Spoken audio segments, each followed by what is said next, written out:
जिस खतीब को आप सुनने जा रहे हैं वो खतीब हज़रत अल्लामा नौमान अज़हरी साहिब क़िबला की शक्ल में मिंबर पाक पर तशरीफ़ फरमा है। आइए देखते हैं उनका इस्तकबाल आप लोग किस तरीके से करते हैं। उनका इस्तकबाल नारे तकबीर और रिसालत से कर लेते हैं। मोहब्बत के साथ नारा लगा लिए, नारे तकबीर। अच्छा, कुछ लोग जो है हाथ उठा रहे हैं, कुछ लोग नहीं उठा रहे हैं, थोड़ा सा सब लोग इजहार करिए मोहब्बत का। नारे तकबीर। माशाअल्लाह सब लोग बोल रहे हैं। और मैं ये दुआ करता हूँ परवरदिगार आलम जिन मोहब्बतों से ये नारा लगा रहे हैं तो इन्हें करोड़पति और जन्नती बना दे। अब आमीन तो बोल दीजिए। अच्छा, करोड़पति और जन्नती बन जाए तो अच्छा है या नहीं है? जरा मोहब्बत के साथ और लिए, नारे तकबीर, नारे रिसालत, नारे रिसालत। जश्न दस्तार बंदी मदरसा नूरे मुस्तफ़ा मसलके आला हजरत उलमाए अहले सुन्नत हज़रत अल्लामा नौमान अज़हरी साहिब क़िबला। नारे तकबीर, नारे रिसालत। ए सुकून दिल कभी ऐसा भी होना चाहिए, ए सुकून दिल कभी ऐसा भी होना चाहिए, दूसरों के गम का अंदाजा भी होना चाहिए। और तय कहों पर ही बसर होती नहीं है ये जिंदगी, आदमी को कुछ तो संजीदा भी होना चाहिए। अस्सलामु अलैकुम व रहमतुल्लाहि व बरकातुहू। बिस्मिल्लाहिर रहमानिर रहीम वल्हम्दुलिल्लाहि रब्बिल आलमीन वस्सलातु वस्सलामु अला सय्यिदिल अंबिया वल मुरसलीन व अला आलिहि व सहबिहि अजमईन। अम्मा बाद फ़अऊज़ु बिल्लाहि मिनश शैतानिर रजीम। बिस्मिल्लाहिर रहमानिर रहीम। व इन्नका लअला खुलक़िन अज़ीम। सदक़ल्लाहुल अज़ीम व बल्लगना रसूलुहुन नबियुल अमीनुल करीम व नहनु अला ज़ालिका लमिनश शाहिदीन व शाकिरीन वल्हम्दुलिल्लाहि रब्बिल आलमीन। मेरे मोहतरम भाइयों और अज़ीज़ बच्चों और ख़ास तौर से बुज़ुर्गों और ख़ास दर ख़ास नौजवान दोस्तों, मैं थोड़ी देर के लिए आपसे मुखातब हूँ। मेरे बाद और बड़ी बड़ी तकरीरें आपको सुननी हैं, तो वो तकरीरें सुनने का ढंग बताने के लिए मैं हाज़िर आया हूँ कि आप मेरे बाद उलमा की, मुक़र्रिरीन की तकरीरें कैसे सुनेंगे और क्यों सुनेंगे और सुनने के बाद क्या करेंगे, वो गुण, वो फ़न, वो हुनर समझाने के लिए 2-4 मिनट के लिए हाज़िर आया हूँ। तवज्जो का तालिब हूँ और बिल्कुल एकेडमिक माहौल, खामोशी का माहौल, हमातन गोश होकर के अगर हम इस पंडाल में बैठते हैं तो कुछ संजीदगी के साथ बातें करने का और सुनने का मौका मिलेगा। बहुत अच्छा। नबी और आले नबी पे दुरूद पाक पढ़िए तो वो बातें बताऊँ। अल्लाहुम्मा सल्ले अला सय्यदिना व नबीना व मौलाना मुहम्मदिन मादनिल जूद वल करम मंबइल इल्म वल हिल्म वल हिकम बारिक वसल्लिम सलातुम व सलामन अलैका या सय्यदी या रसूल अल्लाह सल्लल्लाहु तआला अलैहि वसल्लम। पीछे बड़े बड़े फ्लैक्स लगे हुए हैं, ये रसूल आज़म कॉन्फ्रेंस है, जश्न दस्तारबंदी है, हुफ़ाज़ की दस्तारबंदी है और 2 उलमा की दस्तारबंदी है। वाह वाह वाह वाह, सुभान। इस मुबारक स्टेज से आप अपने सर की आँखों से वो मुबारक व मसऊद मंज़र मुलाहज़ा करेंगे जिसको देखने के बाद क़ल्ब को तस्कीन मिलेगी और रूह को बालिदगी मिलेगी। तो वो मंज़र बहुत देर में आएगा। उससे पहले तमहीद के तौर पे आपको तकरीरें सुननी हैं और नाते सुननी हैं। माशाअल्लाह। तो बरेली के इमाम इरशाद फरमाते हैं, वो रसूल आज़म कॉन्फ्रेंस आपकी आँखों के सामने हो और कानों में जब ये शेर जाए कि सरवर कहूँ के मालिक व मौला कहूँ तुझे, सरवर कहूँ के मालिक व मौला कहूँ तुझे, बाग़े खलील का गुले ज़ेबा कहूँ तुझे, और अल्लाह रे तेरे जिस्मे मुनव्वर की दाबिशें, ऐ जाने जा मैं जाने तजल्ला कहूँ तुझे, तेरे तो वस्फ ऐबे तनाही से है बरी, हैरान हूँ मेरे शाह मैं क्या क्या कहूँ तुझे, लेकिन रज़ा ने ख़त्म सुखन इस पे कर दिया, खालिक का बंदा खल्क का आका कहूँ तुझे। सुभान अल्लाह, सुभान अल्लाह। बहुत अच्छे हज़रत। नबी पाक सल्लल्लाहु ताला अलैहि वसल्लम की हयात तय्यबा सीरत तय्यबा, ज़िंदगी मुबारक, ज़िंदगी गुजारने का तरीक़ा, आपके अखलाक, आपके किरदार, आपके बिहेवियर, आपकी हैबिट, आपकी आदत, आपका तरीक़ा, आपका उसवा, ये वो चीज़ें हैं जो आप बार बार सुनते हैं और बार बार सुनना भी चाहिए, और बार बार सुन करके हर बार आप अमल में नहीं लाते हैं और अमलन रिजेक्ट करते हैं। आज फिर मैं उसी दर्स को दोहराना चाहता हूँ कि सारे उलमाए कराम बशमूल मैं हाजिर आए हैं। अल्लाह के प्यारे रसूल सल्लल्लाहु ताला अलैहि वसल्लम की सीरत मुबारका का रिवीज़न आपके सामने करेंगे।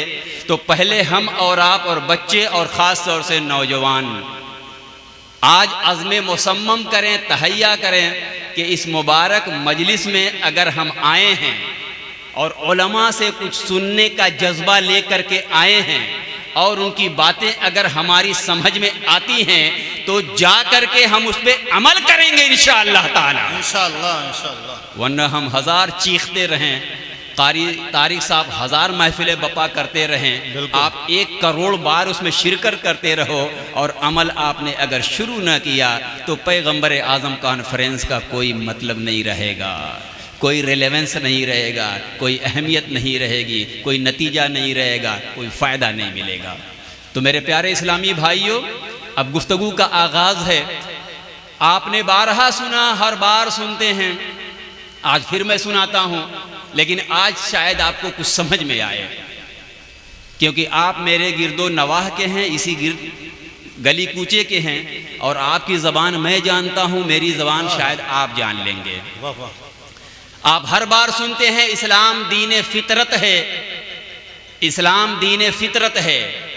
दीन फितरत का मतलब ये होता है कि इस्लाम अल्लाह तबारक व ताला का दिया हुआ दीन है और उसके क़वानीन फितरत के मुताबिक हैं, यानी नेचर के मुताबिक हैं, तबीयत के मुताबिक हैं, आदत के मुताबिक हैं, प्रकृति के मुताबिक हैं। लेकिन ये बात अभी तक वाज़े नहीं हो सकी कि फितरत के मुताबिक होने का हमें क्या फ़ायदा मिल रहा है। तो आप गौर से देखो, इस कायनात में बेल हैं, बूटे हैं, फूल हैं, पेड़ हैं, पौधे हैं, दरिया है, पहाड़ है, झरने हैं, ये सारे के सारे जो चीज़ें मौजूद हैं इस कायनात में, सूरज, चाँद, सितारे, ये एक निज़ाम के तहत चल रहे हैं, एक कानूने कुदरत के तहत चल रहे हैं, उसी को कहते हैं फितरत के तहत चल रहे हैं।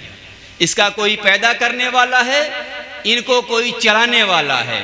वो बहुत दूर का इनकारी होगा जो कहता है कि अपने से सब कुछ हो रहा है, लेकिन कोई न कोई जिस मज़हब से वाबस्ता होता है तो अपने मज़हब को क्रेडिट देता है कि हमारा गॉड, हमारा भगवान, हमारा खुदा उनका चला रहा है।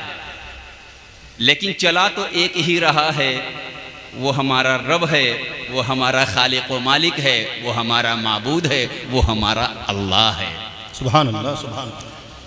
इन्हीं चीज़ों को देखकर और इन्हीं चीज़ों से मटेरियल निकाल करके आपकी ज़िंदगी में और बहुत चीज़ें लाई जा रही हैं। बर्फ़ आपने देखा तो बर्फ़ पहाड़ों पे जमी रहती है, आज हमारे किचन के अंदर इतने बड़े बड़े बर्फ़ जमे रहते हैं, जमे होते हैं ना। और जब रमज़ान आता है तो रूह अफ़ज़ा में मिलाकर दोपहर बाद से इंतज़ाम होता है, और इफ्तार से पहले नहीं, खैर इफ्तार के बाद ही गट गट मारते हैं और कहते ओए मज़ा आ गया। उसके बावजूद भी आप कभी पहाड़ों पर जाते हैं और बहुत पैसे सर्फ करके जाते हैं। आप में से जो मुतमव्विल है, बड़े लोग हैं, नौजवानों को मैं ज़्यादा मुखातब करता हूँ, तो इतनी मोटी गड्डियाँ निकाल करके टिकट खरीदता है, फिर परवाज़ पे जाता है, फिर कश्मीर जाता है, फिर गुलमर्ग में जाता है। तो काहे लिए गुलमर्ग में आए? वो कहता है कि गुलमर्ग में पहाड़ियों के ऊपर बर्फ़ जमी रहती, उसी को हम देखने आए हुए हैं। बोले भैया, इतना पैसा लगा के गुलमर्ग आए हुए हो, ऐसी बर्फ़ तो तुम्हारे जो है किचन में 10-12 हज़ार में जम जाती है, यहाँ 50 हज़ार लगा के। तो जानते हो क्या कहेगा? आप भी वही कहोगे कि भैया वो बर्फ़ दूसरी है, ये बर्फ़ कैसी है? ये नेचर की है, ये फितरत की है, ये कुदरत की है, इसकी बात ही अलग है। इस जैसी बर्फ़ हमारी फ्रीज तैयार नहीं करती है।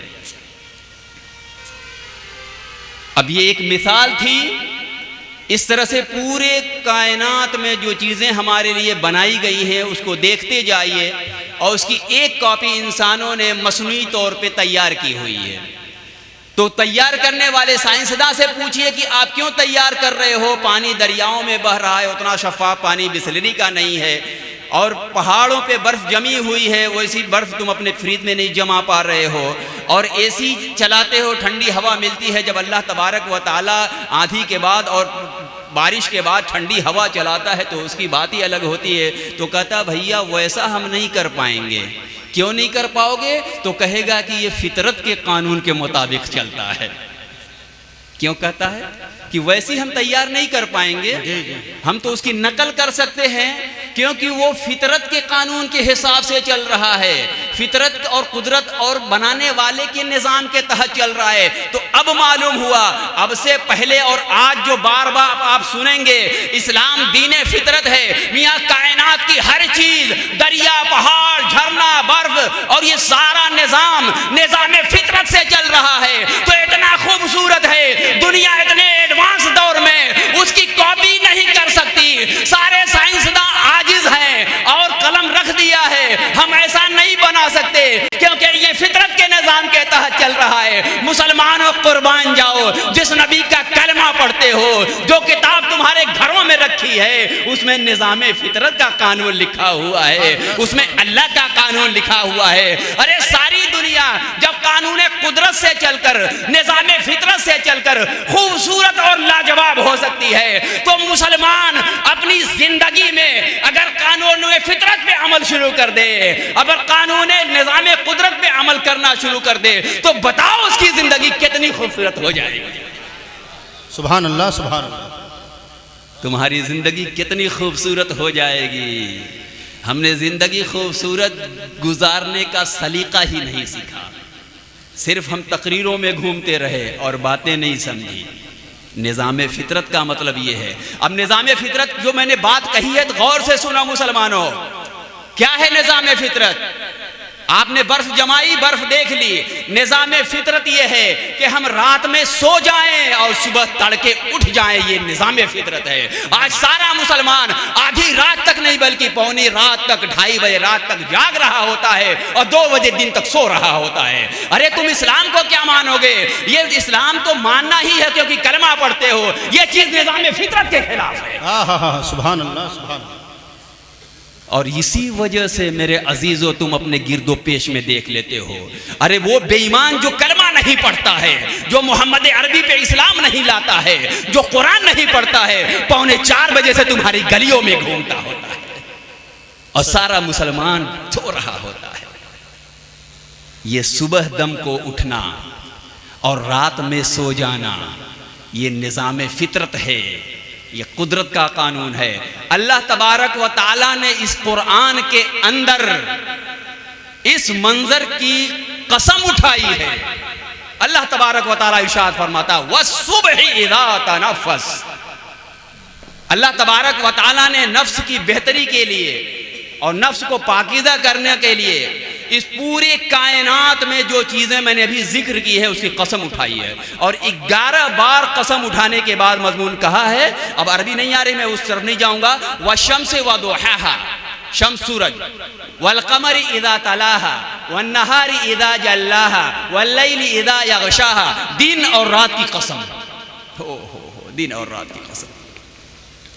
यही निज़ाम फितरत है, यही कानून कुदरत है, यही हमारा इस्लाम दीन फितरत है कि फितरत के मुताबिक ज़िंदगी गुजारोगे, ज़िंदगी खूबसूरत होगी, ज़िंदगी बेहतर होगी, ज़िंदगी अच्छी होगी। हम तो कानून फितरत और निज़ाम फितरत और कानून इस्लाम और शरीयत इस्लाम सिर्फ सुनते सुनाते हैं और उसमें प्रैक्टिस को बहुत पीछे छोड़ देते हैं और फिर सोचते हैं हमारी ज़िंदगी खूबसूरत क्यों नहीं होती। दूसरा बिलीव नहीं करता, अमल करता जाता है, हमसे आगे निकल जा चुका है, तुम्हारी आंखों के सामने निकल जा चुका है। हमारी कौम पीछे हो गई, हमारे नौजवान पीछे हो गए, हमारे बूढ़े अब हाथ मल रहे हैं, हमने बच्चों की तरबियत कैसे लगा दी। तो ये वक्त है अपने आप में चेंजिंग का, अपने आप में तब्दीली लाने का। मोहम्मद अरबी सल्लल्लाहु ताला अलैहि वसल्लम की मीलाद मनाने वालों, आपकी कॉन्फ्रेंस करने वालों, तुम ज़्यादा हकदार हो कि अपनी ज़िंदगी में मोहम्मद मुस्तफ़ा सल्लल्लाहु ताला अलैहि वसल्लम की सीरत को अपनाओ ताकि तुम्हारी ज़िंदगी खूबसूरत हो। अल्लाह के प्यारे रसूल सल्लल्लाहु ताला अलैहि वसल्लम की हयात तय्यबा हमारे लिए बेहतरीन नमूना है। आपके अखलाक जैसा किसी का अखलाक नहीं है। आप तमाम अंबिया और रसूल के इमाम हैं और आपकी ये तालीमात, आपका लाया हुआ दीन, ये आखिरी अल्लाह का पैगाम इसलिए भी है कि ये मुकम्मल है और क़यामत तक अल्लाह का कोई पैगाम आने वाला नहीं है और उम्मत मोहम्मदिया और तमाम इंसानों के लिए इसमें हिदायत है। सारे दुनिया के लोग इस्लाम की मोटी मोटी बातों पे अमल करके आगे निकलते चले गए और हम अपने आपस के झगड़ों में, अपने छोटे छोटे झगड़ों में और इस चीज़ों में, उन चीज़ों में, छोटे छोटी बातों में उलझ कर पीछे होते चले गए। अब जहाँ से ये इस्लाह की पहली ईंट रखी जाती है, मैं उसकी बात करूंगा, उसके बाद अपनी गुफ्तगू ख़त्म कर दूंगा, ताकि हमने गुफ्तगू छेड़ी है तो उसका कुछ तदारुक हो, सद्देबाब हो और कुछ गुण वो हम सीख के जाएं, जहां से हम अगर मेहनत करें, कोशिश करें तो उसमें कुछ न कुछ तब्दीली आएगी। बच्चों की तरबियत, बच्चों की तालीम का इंतज़ाम, बच्चों को पढ़ाने लिखाने पे मेहनत कराना, इससे नस्लें दुरुस्त होती हैं। आप जो भी आशाइश के सामान इकट्ठा करते हो उससे नस्लें दुरुस्त नहीं होनी है। यानी इंसान इंसान ही रहेगा अगर पढ़ा लिखा नहीं है, अगर तरबियत याफ्ता नहीं है, अगर उसने कुछ सीखा नहीं है, ढब नहीं सीखा है, तौर तरीक़ा नहीं सीखा है, उठना बैठने का सलीक़ा नहीं सीखा है, कुछ भी नहीं सीखा है, तो चाहे उसे सोने के मकान में रखो, चाहे चांदी के गद्दे पे सुलाओ, चाहे सोना चांदी की प्लेट में वो खाना खाए, चाहे दुनिया से किसी भी होटल से मंगा के खाना खाए, बताओ उसकी ज़िंदगी में क्या रखा है। तो मेरे प्यारे इस्लामी भाइयों, हमारी सबसे बड़ी गलती ये है कि हमने तरक्की को और दिली खुशी को, ज़िंदगी की खुशहाली को, ये सब चीज़ें गलती से हमने मटेरियल में समझ ली। मटेरियल में मोटा गद्दा होगा तो अच्छी नींद आएगी। जाओ पूछो अपने मोहल्ले में इतने मोटे गद्दे हुए सोने वाले को अच्छी नींद आती है क्या? पूछ के देखना, बुजुर्ग बैठे हुए हैं, अभी बोल दें कि नहीं। कई ऐसे लोगों को पाया हमने जो मोटे गद्दे पे सोते हैं, फिर भी कहते हैं यार गद्दे पे नींद नहीं आती है, जब जाते हैं तो नींद नहीं आती है। अच्छा खाने वाला आसूदा होता है, हमेशा खुश होता है? नहीं बोल सकते। खाना खाकर भी खुश नहीं होता और गरीब ज़्यादा खुश नज़र आता है। जिसको ज़िंदगी की सारी आसाइशें मिल जाती हैं वो भी खुश नहीं है, जिसको सब नहीं मिली वो भी खुश नहीं है, जिसको आधी मिली है पूरी की तलाश में है, जिसको पूरी मिल गई है और किसी की तलाश में है। तो ये ज़िंदगी में जो कुछ चल रहा है वो इसलिए है मेरे अजीज़ों के हमने मटेरियल को, मादा को, सामान को, चीज़ों को, दरअसल हमने ये समझा कि तरक्की इसी से आने वाली है, इससे हम तरक्की पा जाएंगे, इससे हमारे घरों में खुशहाली आ जाएगी, इससे हम चैन और सुकून से रहेंगे। तो मैं हाथ जोड़कर अर्ज़ करता हूँ कि आप इसको अगर नंबर देने को कहें तो मैं इसको 1 नंबर भी नहीं दूंगा। 1 नंबर 100 में से 1 नंबर ही नहीं दूंगा, बल्कि इसका नंबर सिर्फ 0 है। 0 0 0। सच। चीज़ों की अहमियत, मटेरियल की अहमियत, खाने पीने की अहमियत, दुकान मकान, ये सब कुछ जिसके पीछे दुनिया भाग रही है। दुनिया भागती तो भागती क्योंकि उनके पास दीन फितरत नहीं है। कम से कम आपको नहीं भागना चाहिए था। जिसके पास दीन फितरत है, खुदाई कानून है, मुस्तफ़ा की सुन्नत है, अल्लाह की किताब है, अल्लाह का पैगाम है, अल्लाह की आयत है, अल्लाह की निशानी है और जिसमें ज़िंदगी गुजारने का खूबसूरत तरीक़ा लिखा हुआ है, उसको हमने लपेट कर बंद करके ऊपर ताकदान में रखा हुआ है, और जब बड़ी रात आएगी, शब बरात आएगी और शब कद्र आएगी, तो उतारेंगे और एक आध लाइन पढ़ेंगे और आँखों से लग के चूमेंगे, उसके बाद बंद करके रख देंगे कि हमने जो एक लाइन पढ़ा उसका मतलब भी क्या होता। हमने कभी ज़िंदगी में न बड़ों ने सोचने की कोशिश की, न बड़ों ने बच्चों को पढ़ाने की कोशिश की, न बड़ों ने बच्चों को समझाने की कोशिश की। हमने उस पर पैसा भी सर्फ करना शायद फालतू समझा हुआ है। और मैं क्या क्या कहूँ। ए बच्चे खामोश रहो।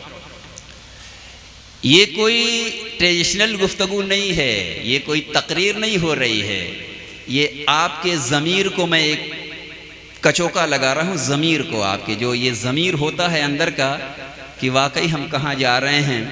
हमारी शादियों में देखो तो हम क्या कर रहे हैं, हमारी बच्चे बच्चियों की शादियों में हम क्या कर रहे होते हैं। ईद का दिन आता है तो हम किस चीज़ में रेस लगाते हैं, बकरीद का दिन आता है तो हम किस चीज़ में रेस लगाते हैं। वो जो कुछ भी हम कर रहे हैं, ऐ काश अगर वो दीन के मुताबिक होता तो हमारी ज़िंदगी खूबसूरत होती, हमें दुनिया और आखिरत की सआदतें नसीब होती।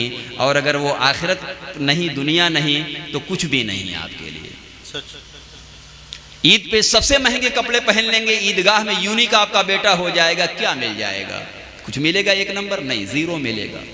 बकरीद में आपका पड्डा, आपका बकरा सबसे महंगा कट जाएगा, क्या मिल जाएगा? गोश्त खा के क्या कर लेंगे आप? सबसे अच्छा, सबसे उम्दा मकान इस पटवारी नगले में एक शख्स का हो जाए, सबसे महंगा, उसको क्या मिल जाएगा? मेरे अजीज़ों, अपनी सोच के इस्लामी बनाओ, अपने बच्चों को दीन सिखाओ, अपने बच्चों को कुरान सिखाओ।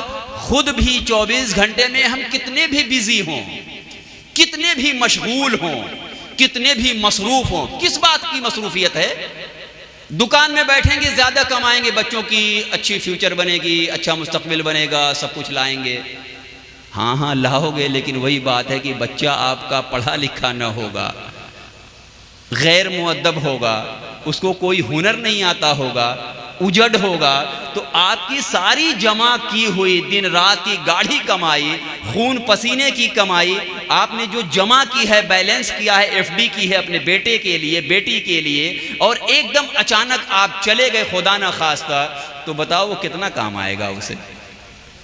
हिमालय पहाड़ के बराबर भी इस दुनिया में कोई माई का लाल हीरे जवाहरात, सिर्फ नोट नहीं, हीरे जवाहरात और धन दौलत जमा कर ले, लेकिन अगर खर्च करने वाला बेढंगा होगा, बेअदब होगा, लाशऊर होगा, बेशऊर होगा, जिसे कुछ नहीं आता होगा, जाहिल होगा, गंवार होगा, उजड़ होगा, तो सेकंडों में बहा देगा, सब कुछ चला जाएगा और उसे पता भी नहीं चलेगा। अदब आ रहा होगा, पढ़ा लिखा होगा, मुअद्दब होगा, माँ बाप ने कुछ सिखाया होगा और मुआमलात जानता होगा, तो थोड़े से भी अपनी पूरी जिंदगी वो सवारत कर लेगा। ये वो फर्क है मटेरियल में, धन दौलत, सोने चांदी, जवाहरात, मकान, दुकान, ये मटेरियल है। अदब होना, मुअद्दब होना, इल्म होना, फन होना, हुनर होना, ये मादा नहीं है। तो मेरे प्यारे इस्लामी भाइयों, जो चीज़ अहम है उसको अपनी ज़िंदगी में अहमियत देंगे तो ज़िंदगी खूबसूरत होगी। जो चीज़ें अहम नहीं हैं, आप अपनी ज़िंदगी में उसे अहम बनाए बैठेंगे तो कहाँ से खुशियाँ मिलेंगी? जो आपकी ज़िंदगी में जिसका कोई नंबर ही नहीं बनता, उसको आपने 100 नंबर दिया हुआ है, और जिसका 100 नंबर बनता है उसको आपने 0 दिया हुआ है। ज़िंदगी भला कैसे खूबसूरत होगी? ज़िंदगी कैसे खूबसूरत होगी? दुनिया में अभी सबसे ज़्यादा जो सबसे बड़ा इनाम है नोबेल प्राइज़, यानी पूरी दुनिया में जब कोई बड़ा काम करता है, सबसे बड़ा काम करता है, तो उसको नोबेल प्राइज़ मिलता है। और दुनिया में मुसलमानों को भी मिला है नोबेल प्राइज़, ऐसा नहीं कि नहीं मिला, मिला है। लेकिन वो जो एक फहरिस्त है नोबेल प्राइज़ जिनको मिला है, उनकी तादाद जब देखने वालों ने देखी तो उसमें नज़र आया कि यहूदी ज़्यादा हैं जिन्होंने नोबेल प्राइज़ पाया हुआ है। दुनिया का सबसे बड़ा इनाम उन्होंने हासिल किया है। मुसलमानों ने हासिल किया है, गैर मुस्लिमों ने हासिल किया है, नसरानी ने हासिल किया है, ईसाई ने हासिल किया है। लेकिन उसमें अक्सर लोग कौन हैं? यहूदी हैं। यहूदी कौन होता है? जो इसराइल में है। ऐसे मोटी मोटी अब तारीफ़ करूँगा तो बहुत टेढ़ी हो जाएगी आपके जहन को समझने के लिए। पूरा इसराइल क्या है? इजराइल जिसको आप समझ रहे हो, जिसको जो है फ़लस्तीन से झगड़ा भी चल रहा है, तो यहूदी हैं वो, उनकी तादाद सबसे ज़्यादा है। तो दुनिया वालों ने ही रिसर्च किया कि ऐसा क्यों है, सारे लोगों ने नोबेल प्राइज़ हासिल किया, लेकिन यहूदी सबसे ज़्यादा नोबेल प्राइज़ क्यों हासिल करते हैं? तो सुनो, आखिरी बात है मेरे मुसलमान भाइयों और मेरी बहनों, आप सुनो, आपके लिए भी है ये भी। तब जो उन्होंने रिसर्च लगाई कि यहूदियों की तादाद सबसे ज़्यादा नोबेल प्राइज़ में क्यों है, तो उन्होंने देखा कि उनके यहाँ घर में उनकी माएँ अपने बच्चों पे ज़्यादा देख रेख करती हैं, वही बड़ा होकर के नोबेल प्राइज़ हासिल करता है। तो मालूम चला कि वो बड़ा होकर के पढ़ लिख करके नोबेल प्राइज़ पाने वाले सब पा रहे हैं, इसी वजह से उनकी तादाद कम है। इनकी तादाद इसलिए ज़्यादा हुई कि ये बचपन से ही जैसे ही इनके घर में नारे रिसालत उलमाए अहले सुन्नत सैयद नूर आलम साहिब क़िबला, सब लोग, आप लोग बैठे रहे, सब लोग तशरीफ रखें। अभी तकरीरें सुननी हैं, बस वो तकरीर सुनने का तरीका आप सीख जाइए। तकरीर सुनने का तरीका और तकरीर सुन के घर जा कर के क्या करने का है वो अमल। तो उन्होंने जब रिसर्च लगाई तो उन्हें ये मालूम हुआ कि उनके घर में जो उनकी माएँ होती हैं, जब उनके यहाँ बच्चा पैदा होता है, मियाँ बच्चा पैदा तो बाद में होगा, जब उनके यहाँ औरतें हामिला होती हैं तभी से वो उनकी देख रेख केयर और इतनी सख्ती बरतते हैं कि उनके घर में उनके मज़हब के मुताबिक बीड़ी सिगरेट पीना मना नहीं होता है। उसके बावजूद जब उनके घर में औरतें उम्मीद से होती हैं तो फ़ौरन निज़ाम लगा देते हैं, ख़बरदार इस घर में कोई स्मोकिंग नहीं करेगा, क्योंकि हमारे घर में एक खातून अब उम्मीद से है। इतनी केयर होती है। और जब बच्चा पैदा होता है तो उसके बाद उसकी देख रेख और तवज्जो सारी की सारी माँ बाप और उसके घर के जितने अफराद होते हैं सब मिल करके करते हैं। और आपको जान के ये हैरत होगी कि उनके यहाँ बच्चा पैदा होता है, आपके यहाँ बच्चा पैदा होता है, हर एक घर में बच्चा पैदा होता है, तो उसके सारे मुतल्लिकीन उसको मुबारकबाद पेश करते हैं। मुबारक हो आपको बच्चा पैदा हुआ, मुबारक हो आपके यहाँ बच्ची पैदा हुई, मुबारक हो आपको भाई पैदा हुआ, मुबारक हो आपके चाचा, वगैरह वगैरह। उनके यहाँ मुबारकबाद का तरीका ये है कि देखो, सीखो सीखो सीखो। उन्होंने हमसे सीख करके इतने दूर निकल गए और हमने सीखा ही नहीं। हमारे घर में सब कुछ बना हुआ था और रखा हुआ था, तो हमने उसको और हिफाजत से रख दिया। बदकिस्मती से हमने इतनी हिफाजत से रख दिया कि हमने कभी मौका ही नहीं मिला कि उसको खोल के देखते भी कि उसमें है क्या चीज़। तो वो मुबारकबाद पेश करते हैं अपने साथी को, अपने भाई को, अपने बहन को, अपने रिश्तेदार को। जब उनके यहाँ बच्चा पैदा होता है तो मुबारकबाद पेश करते हैं और कहते हैं कि आपको एक साइंटिस्ट मुबारक हो। वो साइंटिस्ट मुबारक हो कहते हैं, यानी वो तवक्को नहीं करते, वो यकीन रखते हैं इस बात पे कि बच्चा पैदा हुआ है, इसके साथ हम मेहनत करेंगे, वक्त लगाएंगे और पैसा लगाएंगे और सही ग्रूमिंग करेंगे, सही समत में इसको बताएंगे और इसमें हम काम करते रहेंगे, मेहनत करते रहेंगे, तो ये एक साइंटिस्ट बन के रहेगा। हाँ, दुनिया का हर इंसान, जब एक इंसान साइंसदान बन सकता है, चांद पे जा सकता है, अल्लाह तबारक व तआला ने एक इंसान के अंदर ये सलाहियत रखी है कि वो चांद पे जा सकता है, हिमालय की चोटी सर कर सकता है, तो इस वक्त रूए जमीन पे जितने भी इंसान हैं सब के सब चांद पे भी जा सकते हैं और हिमालय भी सर कर सकते हैं। वो अलग से कोई नहीं होता है, वो अलग से कोई नहीं होता है। ये उलमा है आपके दरमियान, उलमा हो गए। आप कहते हमारा बेटा आलिम नहीं हुआ, क्यों नहीं हुआ? क्योंकि आपने मेहनत नहीं लगाई। आपने उसको उस समत में चलाया नहीं, आपने उस पर मेहनत नहीं लगाई, आप उसके पीछे नहीं पड़े, आपने उस पर केयर नहीं किया, वही जी जैसे तैसे वैसे होता है। हमारे घरों हमारे मोहल्ले तो बहुत आम बात है। मैं गुफ्तगू, मेरा टाइम सिर्फ आधा घंटा है, तेज़ी से कंक्लूड करता हूँ, वरना इस मोहल्ले की बात मैं कहूँ तो आप देखते होंगे कि एक बच्चा 7, 8, 9, 10, 11, 12, 13 साल का बच्चा यहाँ सुबह नाश्ता करके निकलता है, फिर वो तब घर में आता है जब खाना दोपहर का तैयार हो जाता है, फिर घर में आता है, फिर खाना खा लेता है, फिर वो बाहर निकल जाता है। बच्चे मुस्कुरा रहे हैं, मैं देख रहा हूँ, और गलियों में भी देखता हूँ, इसी गली में कूचे में घूमता हूँ, सारे चेहरों को पहचानता हूँ। फिर वो खाना खा कर चला जाता है, फिर शाम में घर में तब आता है जब खाना तैयार होता है। माँ बाप भी इतना प्यार करते हैं, भाई बहन भी प्यार करते हैं, बोले चलो जी ठीक हो ही जाएगा, किसी दिन ठीक हो ही जाएगा, और खाना खिलाते रहते हैं। और 12-13 साल की उम्र तक वो ऐसे ही जाता है, गलियों में घूमता है, क्या कर रहा है, किसके साथ रहता है, कौन सी संगत है, उसके दोस्त कौन है, वो क्या कर रहा है, किसी चीज़ से गरज नहीं होती है। जिस कौम का ये हशर होता है उसका रिजल्ट आपकी निगाहों के सामने है, मुझे नहीं बयान करना है, वो रिजल्ट आपकी निगाहों के सामने है। जो गलतियां हमने 25 सालों से की हैं, अपनी औलादों को के साथ जो हमने सुलूक किया है, अपने बच्चों को जो हमने जो कुछ दिया या नहीं दिया, उसका नतीजा आपकी निगाहों के सामने है। तो आखिरी बात मेरी ये है, और वो बहुत अहम है, बड़े गौर से सुने और नौजवान बच्चे और गौर से सुने, और पीछे हमारी बच्चियां भी हैं, बहनें भी हैं और माएँ भी हैं, और हमने कभी गौर नहीं किया, और ये बहुत अहम मौजू है, जहाँ से हमारी नस्लों में बिगाड़ शुरू होता है, नस्लों में बिगाड़ शुरू होता है। आपके में कितने लोग बैठे हुए नर्सरी वाले हैं, हम पौधा लेकर के आते हैं, पौधा कहीं और नर्सरी में लगाया जाता है, फिर पॉलीथीन में रखा जाता है, फिर थोड़ा बड़ा होता तो हम 20-25 रुपये खरीद करके लाते हैं और अपने घरों में लगाते हैं। आप लोगों ने लगाया, कभी लगाया है? जो लोग लगाए हैं वो जानते हैं कि नर्सरी में कितनी मेहनत से लगाया जाता है, फिर जब वहाँ से उखाड़ के लाया जाता है तो पौधे में या अपने घर में लगाया जाता है, तो 3 दिन तक लगाने वाला 1 हफ्ता तक तो इतनी केयर करता है, दिन रात उसे देखता है, सही करता है, पानी देता है, खाद देता है। क्यों ऐसा करता है? वो कहता है कि ओए जी इसकी जड़ें कहीं और थी, वहाँ से उखाड़ा गया है और कहीं और इसको नस्ब किया गया है, तो जब तक यहाँ जड़ें नहीं पकड़ लेगा, इसको सपोर्ट देना पड़ेगा, इसमें पानी देना पड़ेगा, इसको ज़्यादा केयर के देना पड़ेगा। जब यहाँ पे इसकी जड़ें पकड़ लेंगी तो फिर ज़्यादा मुश्किल नहीं है, फिर वो फल फ्रूट पौधे और सब कुछ वो जो उसे देना है वो देने लग जाएगा। अभी 3-4 दिन, 1 हफ्ता, 10 दिन, 15 दिन इसको बहुत केयर की ज़रूरत है। बात समझ में आ गई?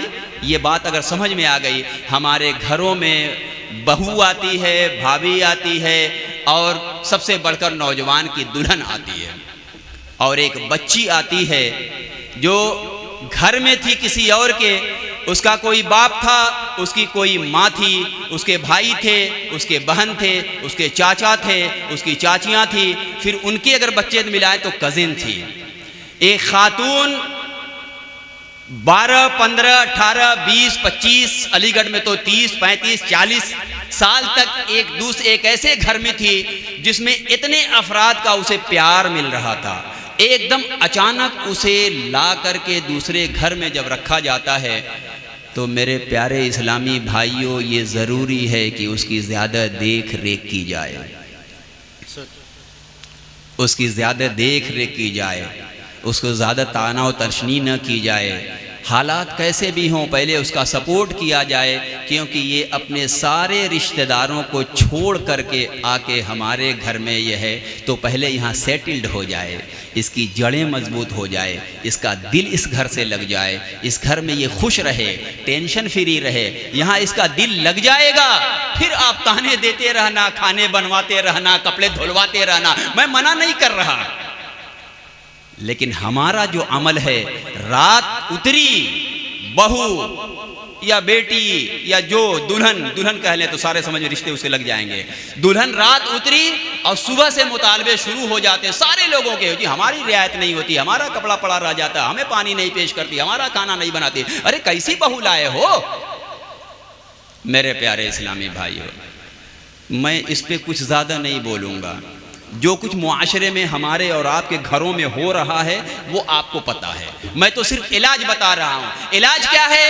वो खातून जो टेंशन में रहेगी, नहीं मर्द या खातून, इंसान हो, चाहे मुज़क्कर हो चाहे मुअन्नस हो, अगर वो टेंशन में है, अगर वो ताना सुनता है, जिस घर में है वो खुश नहीं है और वो अच्छी से जिंदगी गुजार नहीं रही है, और जब उसके पेट में जब बच्चा होता है तो वो बच्चा कैसा होगा? वो टेंशन में जिंदगी गुजार रही है, उसे खुराक नहीं मिल रही है, उसे सुबह शाम तंज किया जा रहा है और तरह तरह से सताया जा रहा है। ऐसे माहौल में जब उसके पेट में जो बच्चा पैदा होता है, मेडिकल साइंस वाले भी बैठे हुए हैं, मैथमेटिशियंस ही बैठे हुए हैं, अगर कुछ नहीं है तो ये नौजवान जो कुछ नहीं करते हैं, गलियों में घूमते हैं, इनको भी अल्लाह ने इतनी अक्ल दी है कि इंसान अगर टेंशन में हो तो उससे क्या क्या कुछ सरजद होता है और उसकी अंदरूनी ज़िंदगी पे क्या असर होता है।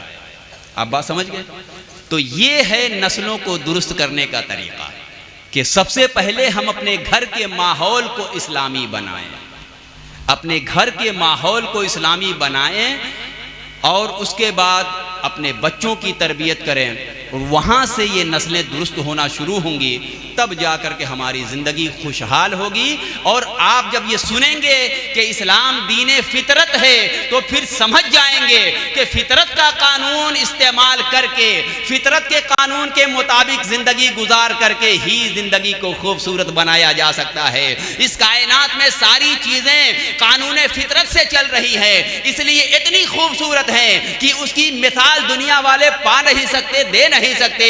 इंसान और मुसलमान जब अपनी जिंदगी कानून फितरत के मुताबिक जिस दिन गुजारना शुरू कर देगा, और पीछे गुजारा भी था, मोहम्मद अरबी के जानेसारों को देखो, जिस तरफ चले जाते थे सहाबा, जिस महफिल पे गुजर जाते थे, जिन गलियों से गुजर जाते थे, लोग टकटकी बांध के देखते थे, क्या हो गया, कोई नयापन है, कुछ तो है इसके अंदर जो सबसे अलग दिख रहा है, कुछ तो इसके अंदर आया है। यही नौजवान था 30 साल पहले, 40 साल पहले मक्का की गलियों में रहता था, समझ में नहीं आता था, आज क्या बात ऐसी हो गई है, आज ये जा रहा है, कुछ अलग ढंग से जा रहा है, कुछ अलग दिख रहा है, तो दुनिया वाले पलट के कहते हो पहले वो किसी और को जानता नहीं, अब जलवे जहावाले मुस्तफा का वो दीवाना हो गया है। नारे तकबीर, नारे तकबीर, नारे रिसालत। पहले वो अपनी मानकर जिंदगी गुजार रहा था, अब मुस्तफ़ा के कानून कवानीन पे अमल करने वाला हो गया।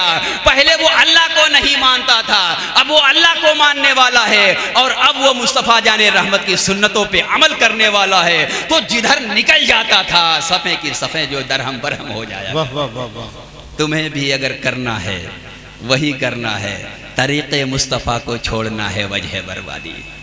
इसी से कौम दुनिया में हुई बेक़दर अपनी। वमा अलैना इल्लल बलाग, अस्तग़फिरुल्लाह रब्बी मिन कुल्लि ज़ंबि व अतूबु इलैहि, ला इलाहा इल्लल्लाह मुहम्मदुर रसूलुल्लाह सल्लल्लाहु अलैहि वसल्लम। अस्सलामु अलैकुम व रहमतुल्लाहि व बरकातुहू।